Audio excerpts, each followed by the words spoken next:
মহাকুম্ভে গিয়ে মৃত্যু। মহাকুম্ভে বিপর্যয়, পদপিষ্ট হয়ে মৃত্যু কলকাতার প্রৌঢ়ার। প্রাণ হারালেন মেদিনীপুরের এক বৃদ্ধাও। কিভাবে সেই ঘটনাগুলি ঘটল এবং এত মানুষের মৃত্যুই বা কেন হলো, সে সম্পর্কে আমি আপনাদের বিস্তারিত জানাতে চলেছি। চলুন ভিডিওটা দেখতে থাকুন। মহাকুম্ভের সাই স্নানের পদপিষ্ট হয়ে মৃত্যু হয়েছে প্রায় বহুজনের।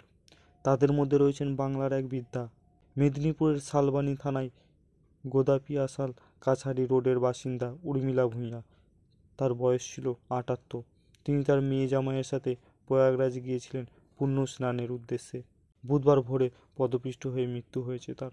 মাতার পরিবারের সদস্যরা বুধবার প্রয়াগরাজের মতিলাল নেহেরু মেডিকেল কলেজের মর্গে গিয়ে বৃদ্ধার দেহ শনাক্ত করেন। বৃহস্পতিবার বৃদ্ধার মৃতদেহ অ্যাম্বুলেন্সে করে আনা হবে খড়গপুরে।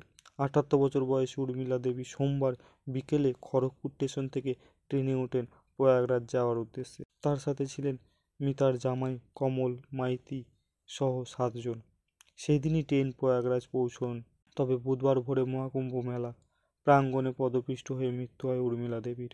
বুধবার দুপুরে আমরা ফোনে এই খবর পাই।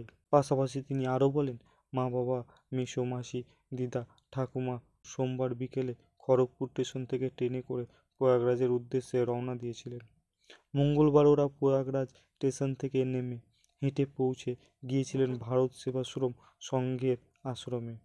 রাতে সেখানেই ছিলেন আর ভোরে পুণ্যস্নানে বেরিয়ে এই কাণ্ড। অন্যদিকে প্রয়াগরাজের পদপিষ্ট হয়ে প্রাণ হারিয়েছিলেন কলকাতার বিজয়গড়ের বাসন্তী পোদ্দার।